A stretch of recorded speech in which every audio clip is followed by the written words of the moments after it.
Vu que je parle beaucoup. Alors, je vais prendre ce dimanche aujourd'hui et on va aller jusqu'au dimanche prochain pour finir ce passage biblique.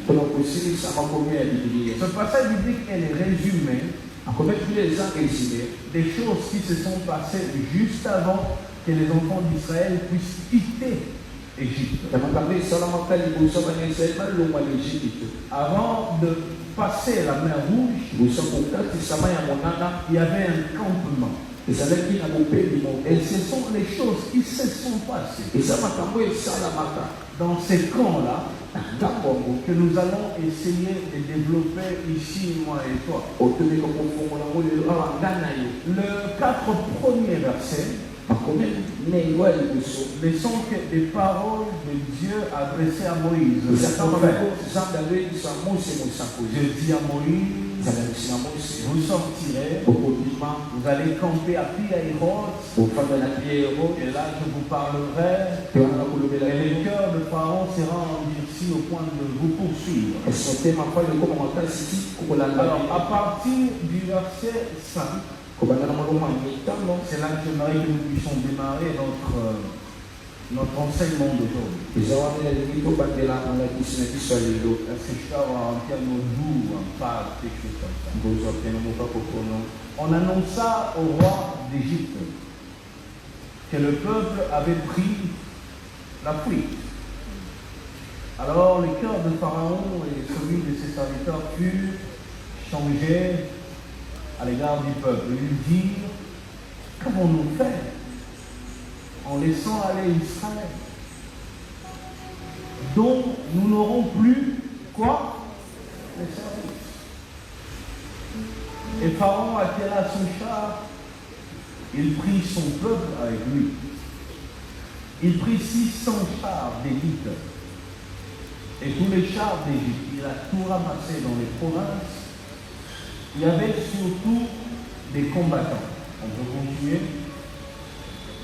L'Éternel endurcit le cœur de Pharaon, roi d'Égypte, et Pharaon poursuivit les enfants d'Israël. Alors, il y a un détail, vous avez ici sur l'écran, on les met en couleur. Les enfants d'Israël étaient sortis, comment? La main levée. Les Égyptiens le poursuivirent et tous les chevaux, les chars de Pharaon, les cavaliers et son armée les accueillirent campés près de la mer vers Pi-Hahiroth, vis-à-vis de Baal-Téphon, je ne sais pas comment il faut le dire. Pharaon approchait les enfants d'Israël, levèrent les yeux et voici, les Égyptiens étaient en marche derrière eux. Et les enfants d'Israël eurent une grande frayeur et crièrent à quoi? À l'Éternel. On peut continuer. Ils dirent à Moïse, n'y a-t-il pas de séduire en Égypte sans qu'il fût besoin de nous mener mourir au désert? Que nous a-t-il fait en nous faisant sortir d'Égypte? Et ça là, c'est que nous disions en Égypte. Laisse-nous servir les Égyptiens, car nous aimons mieux servir les Égyptiens que de mourir au désert. Moïse répondit au peuple, ne craignez rien. Restez en place. Et regardez la délivrance que l'Éternel va vous accorder en ce jour. Car les Égyptiens que vous voyez, au nom de Jésus aujourd'hui, vous ne les verrez plus.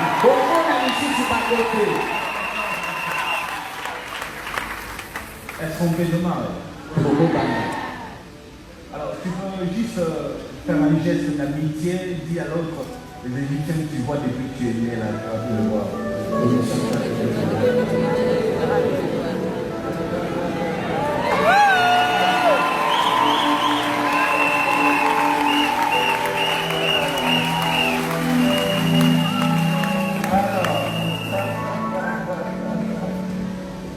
Alors, on va démarrer la prédication d'aujourd'hui. À partir du verset 5, ramenez-moi là-bas, monsieur. Ramenez-moi au verset 5. On va avancer. On a placé quelques mots de couleur. On annonce ça au roi d'Égypte. Vous voyez ça? Ça commence là. Écoutez, Pharaon était calme sur son trône. Il ne s'agitait pas. Il était tranquille. Il y a eu un temps de négociation entre Moïse et Pharaon.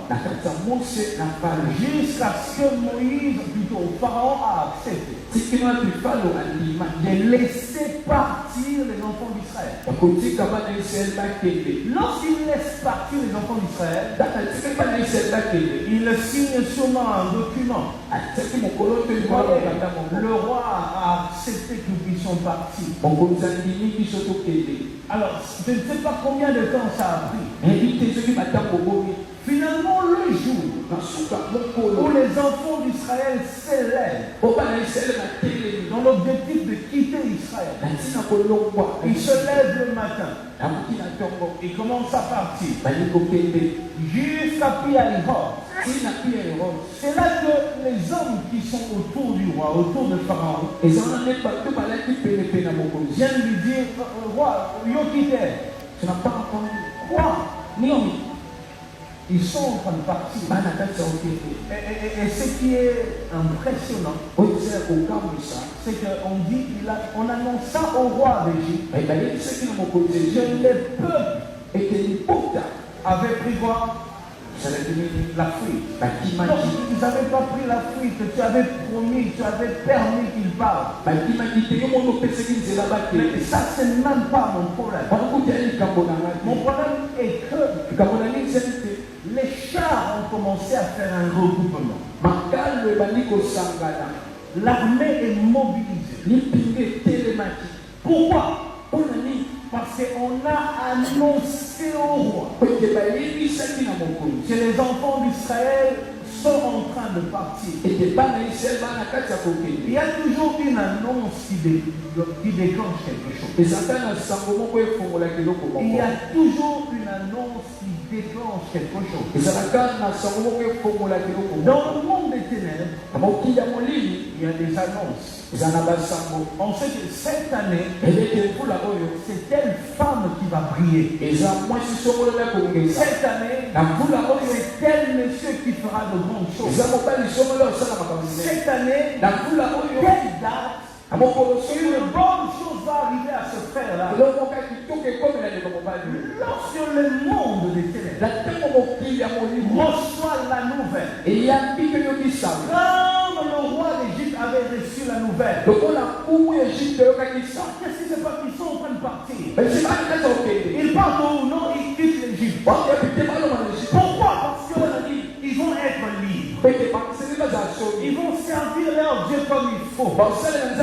Ils seront libres de décider. Vous n'allez plus décider à leur place. Leur vie change. Et aussi à leur tour, auront le droit d'avoir des esclaves. Lorsque le roi entend toutes ces choses, ça provoque une chose, la colère. C'est là que les chars commencent à se mobiliser, les armées. Et c'est la même chose qui se passe dans le monde des ténèbres. Parfois tu te demandes, tu te lèves le matin, tu te demandes pourquoi je suis combattu. Parfois tu te poses cette question. Pourquoi c'est dur? Chaque fois que tu vois le monde des ténèbres se mobiliser contre toi, sache qu'il y a une nouvelle. Quelqu'un a entendu ils ont appris quelque chose. Une chose liée à ta destinée. Une chose liée à ton futur. Une chose liée au plan de Dieu. C'est que Dieu a décidé de faire. L'annonce provoque toujours deux choses. Toujours deux choses. Deux choses. Lorsque Dieu annonce ce qu'il veut faire avec toi, lorsque Dieu révèle ce qu'il veut accomplir dans ta vie, lorsque le diable découvre ce que Dieu est sur le plan d'accomplir dans ta vie, le point d'accomplir, il y a deux choses qui se lèvent. L'attachement ou les combats. Le deux choses. L'attachement ou le combat. Chaque fois que tu te lèveras pour parler de ta destinée, chaque fois que Dieu va donner une vision claire sur ta destinée, dès ce jour-là, tu dois t'attendre à deux choses. Soit l'attachement, soit le combat. C'est-à-dire, à cause de ta destinée, à cause de cette révélation, il y a des hommes qui s'attacheront à toi, mais il y a aussi des hommes qui décideront de tes combats. La révélation provoque toujours ces deux choses.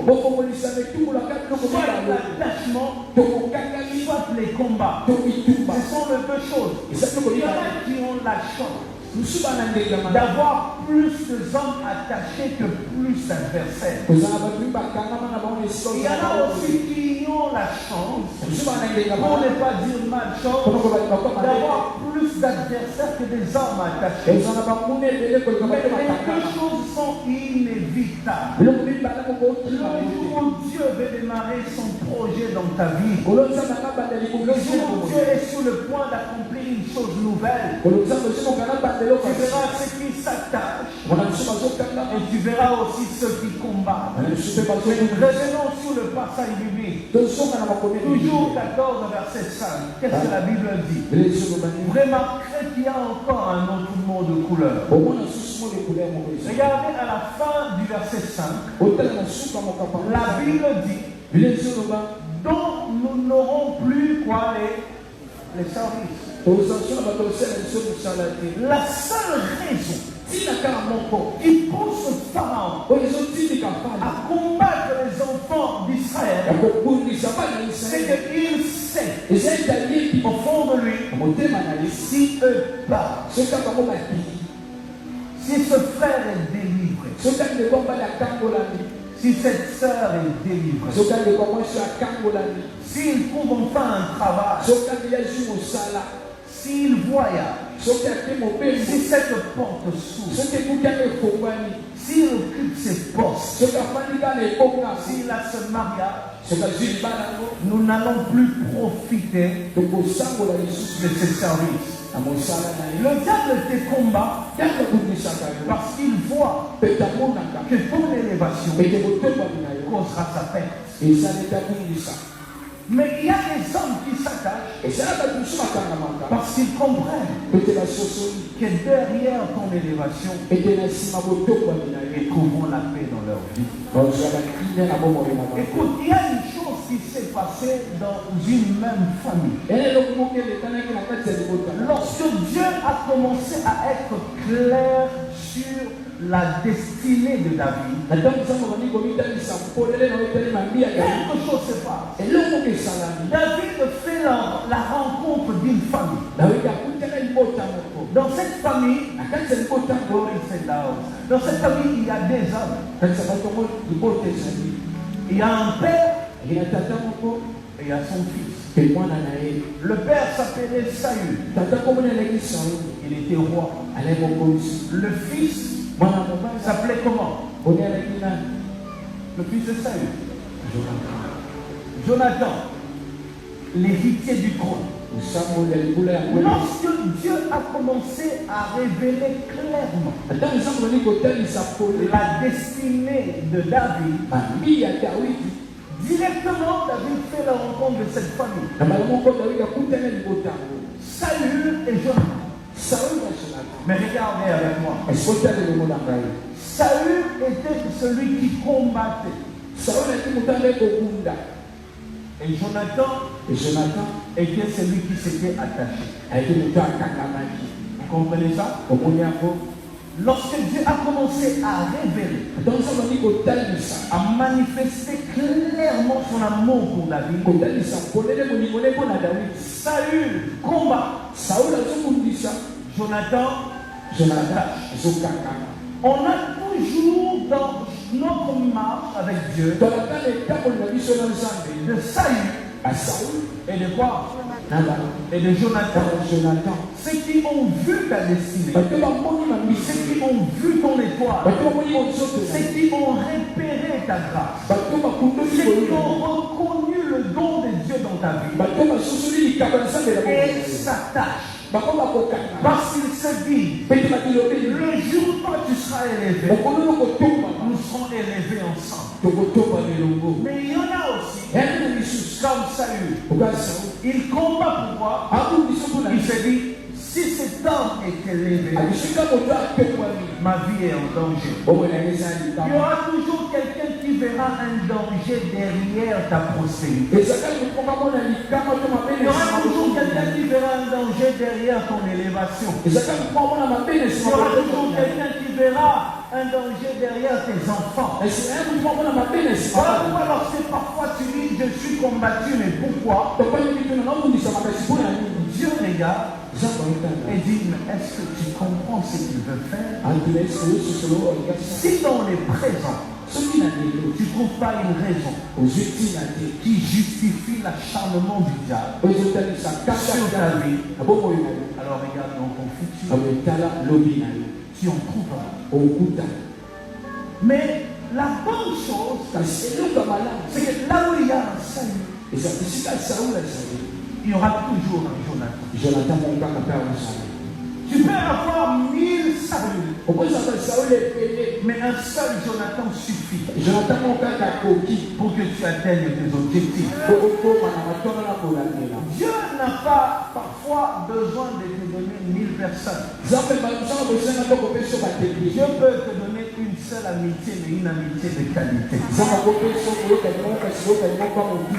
je prie à Dieu, parce que je sens que cette saison, ça ne sera pas une saison de quantité, mais plutôt une saison de qualité.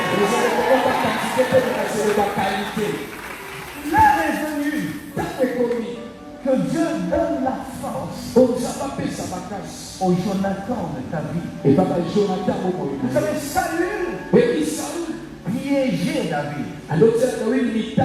Parfois, il a invité David pour lui faire du mal. Pendant ce temps, Jonathan avait un rôle. Le rôle de Jonathan, c'était d'avertir, de prévenir, de protéger. Au nom de Jésus, que cette saison qui arrive emmène vers toi ceux qui vont te protéger. Ceux qui vont te protéger, ceux qui vont protéger tes investissements, ceux qui vont protéger ton avenir, ceux qui vont protéger ta famille, ceux qui vont protéger ton mariage. Là où il y a un salut, il y a toujours un David. Et que Dieu t'aide à repérer les Jonathan. Qu'est-ce que je voulais dire? Les Jonathan. Les Jonathan de ta vie. Les personnes qui sont prêtes à faire des sacrifices pour toi. Ces gens-là existent, ça existe. Ça existe. N'oublie jamais ça. Si les chars se sont mobilisés, c'est parce que Pharaon avait vu que les enfants d'Israël étaient en train de partir. Il y en a qui te soutiennent parce qu'ils savent que derrière ton élévation, ils aussi seront élevés. Et il y en a qui te détruisent parce qu'ils savent que si toi tu es élevé, eux vont perdre. Si ton élévation représente la perte de quelqu'un, sache que tu seras combattu. Mais dans toutes ces choses, rien du diable ne peut annuler le plan de Dieu sur ta vie. Je veux que tu crois à ces paroles. Crois ce dimanche que rien, absolument rien du diable, que le diable refuse, qu'il accepte. Rien du diable ne peut annuler le plan de Dieu sur ta vie. Et je dis au nom de Jésus-Christ que tu réussisses, que tu finisses ce que tu as commencé. Au nom de Jésus-Christ, ce que Dieu a commencé dans ta vie pendant cette saison, je déclare la perfection. Ce que Dieu a prévu sur ta vie cette année, au nom de Jésus-Christ, que ces choses s'accomplissent pendant ce mois de février. Ces derniers temps, Dieu m'a dit, Moïse, je veux que tu prophétises, que tu parles, que tu dises qu'ils seront bénis. C'est ce que je viens faire ce dimanche, afin que tu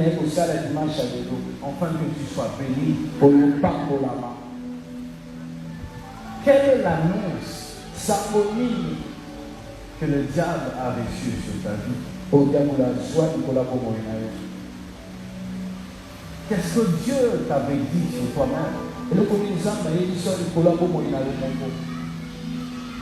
Quelle est la révélation que tu avais reçue? Il y en a à force d'être combattus, abandonnent leurs rêves.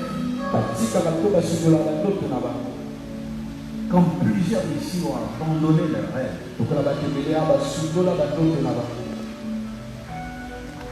Il y en a, Dieu est en train de me dire, il y en a qui ne croient plus à ce que Dieu avait dit. J'entends dans mes oreilles, ils avaient reçu des prophéties claires, mais à force d'être combattus, ils ont arrêté de croire. Aujourd'hui, l'Éternel m'envoie pour te parler encore.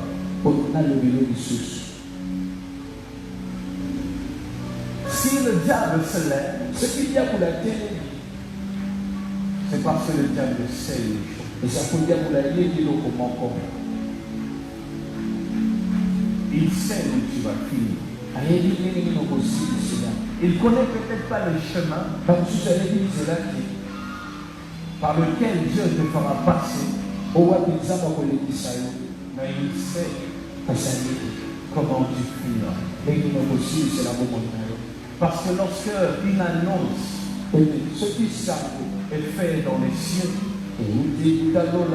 l'enfer aussi l'entend. Mais aujourd'hui, ce n'est pas ce que le diable sait qui est ton problème. Ce n'est pas ça. C'est ce que le diable réussit à poser dans ton esprit qui devient un problème.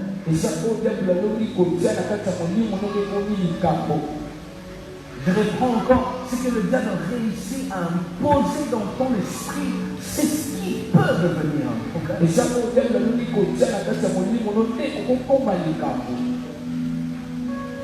Lorsque le diable impose l'échec, c'est pas ça le problème. Le problème, c'est qu'il veut que tu crois que tu es né pour rester là. Regardez les enfants d'Israël. Ils étaient en train de sortir. Lorsqu'ils ont vu ou remarqué l'acharnement du diable, la Bible dit, les enfants d'Israël ont commencé à dire, nous aimons mieux servir Pharaon. Nous aimons mieux servir les Égyptiens. C'est là que le diable réussit. Non. Tu ne peux pas aimer ce que le diable impose dans ta vie. Non. Ton cœur doit s'attacher à la prophétie que tu avais reçue au début. Amen. Je reprends encore, ton cœur doit s'attacher à la prophétie que tu avais reçue au début. Les combats ne changent pas le plan de Dieu. Et même les temps ne changent pas le plan de Dieu.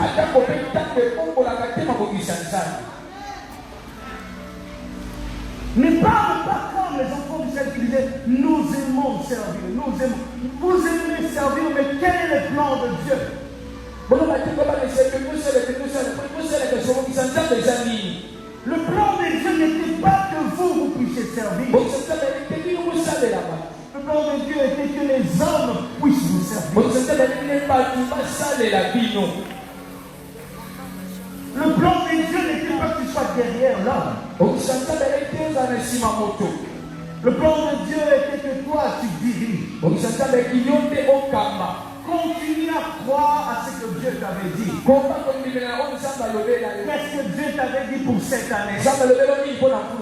Seulement ce que Dieu avait dit s'accomplira au nom de Jésus. S'accomplira au nom de Jésus. Non, je suis combattu, je suis affaibli. Si tu es combattu, c'est parce qu'ils savent où tu vas. Amen. Continue à fixer tes yeux sur ce que Dieu a prévu pour toi.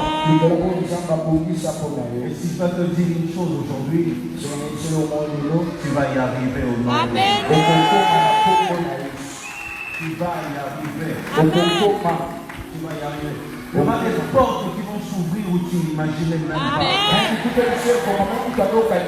Mon Dieu va le faire dans ta vie au nom de Jésus. Tu vas y arriver. Pendant que j'étais en train de méditer sur ce passage biblique, j'ai commencé à comprendre beaucoup de choses. Et j'ai commencé à prier. Je disais à Dieu, donne-moi juste la force de continuer à croire. Parce que je sais plus je crois, plus il y aura un miracle. Et il y a une chose que j'aimerais dire aujourd'hui. C'est une partie que j'aimerais enseigner. Écoute-moi attentivement. La Bible dit, les enfants d'Israël sont sortis d'Égypte les mains levées. Tu te souviens qu'on a dit ça? En réalité, lorsque la Bible dit les mains levées, cela ne veut pas dire que les enfants d'Israël avaient fait ça en sortant. Il ne faut pas qu'un modérateur vienne ici pour dire, bien aimé, nous allons prier. Comme les enfants d'Israël étaient sortis les mains levées, nous aussi aujourd'hui nous allons. Non, c'est pas ça. En disant que les enfants d'Israël sont sortis les mains levées,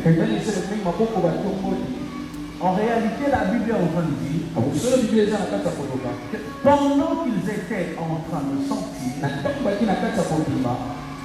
ils avaient l'autorisation du roi.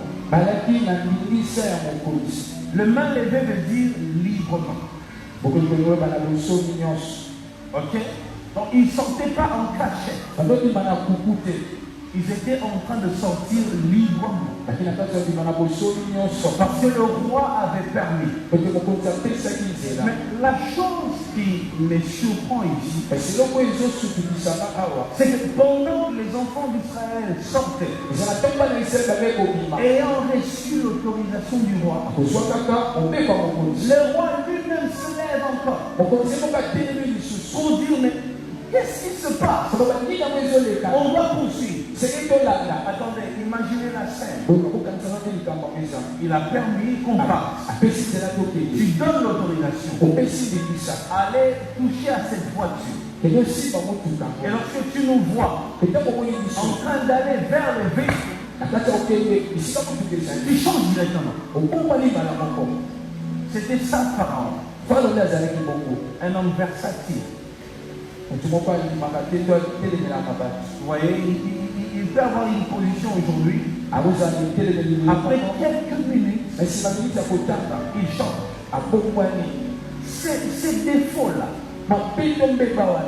Ces défauts-là, est un grand signe de la domination satanique dans la vie de l'homme. Les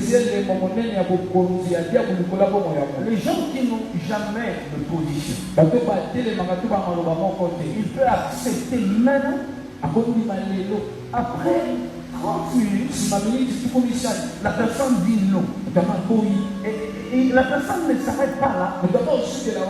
La personne dit, est-ce que moi j'avais dit ça? Et puis vous insistez. La personne dit, je vous t'ai interprété mal ce que j'ai dit.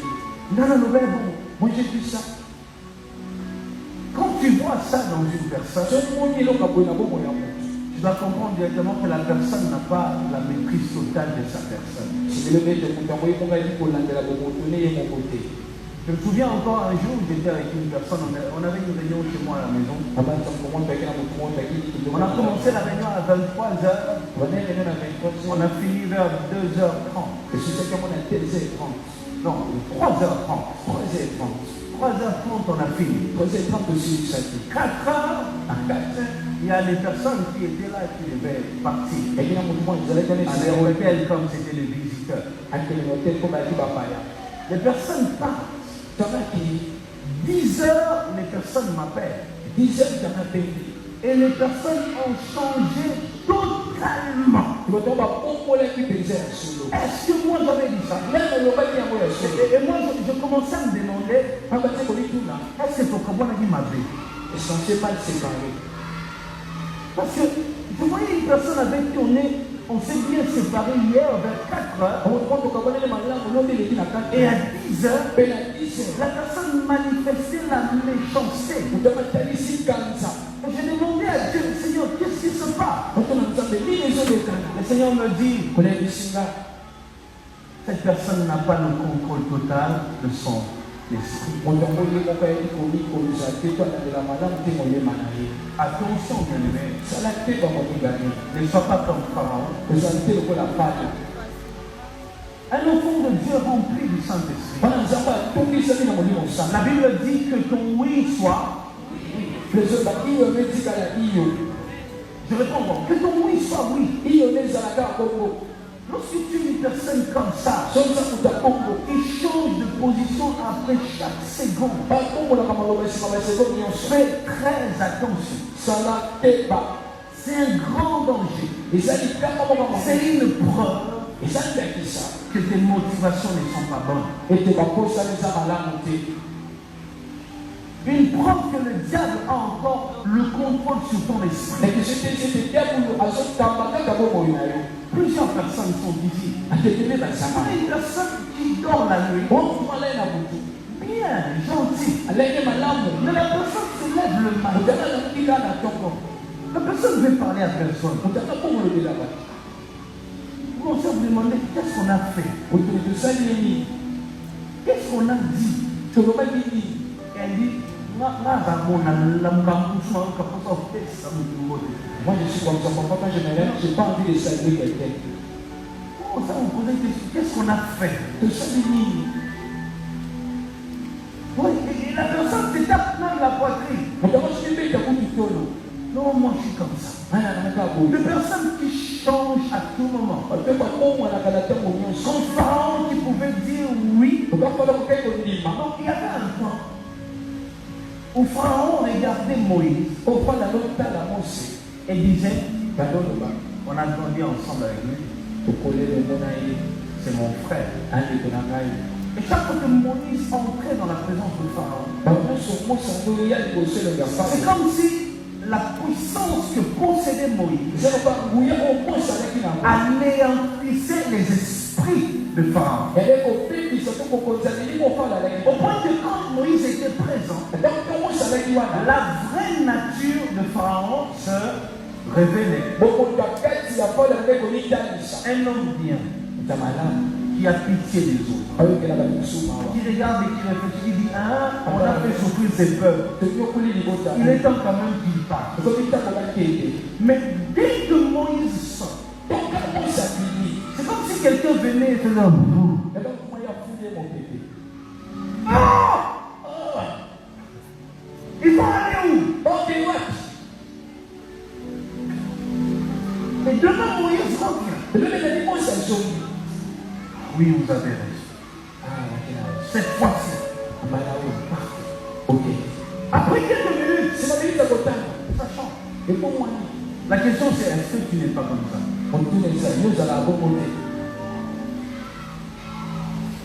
Il est temps que ça change.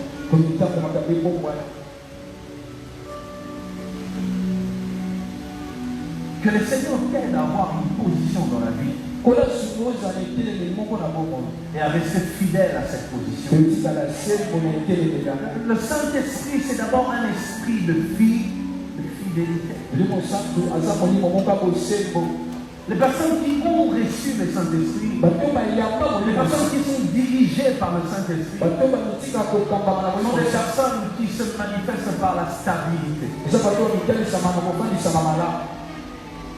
Pharaon pouvait dire oui le matin, et les après-midi il dit non. Et j'ai remarqué la même chose lorsque nous sommes dans notre ministère de délivrance à la permanence. Quand on chasse les démons, vous verrez une femme en train de bousculer les gens. Parfois, elle insulte. Toi, Moïse, tu es qui? Pour me chasser. Moi, la personne s'agite. Mais dès que tu dis sors, et que les démons sortent, en 1 secondes, tu vois la personne en train de pleurer.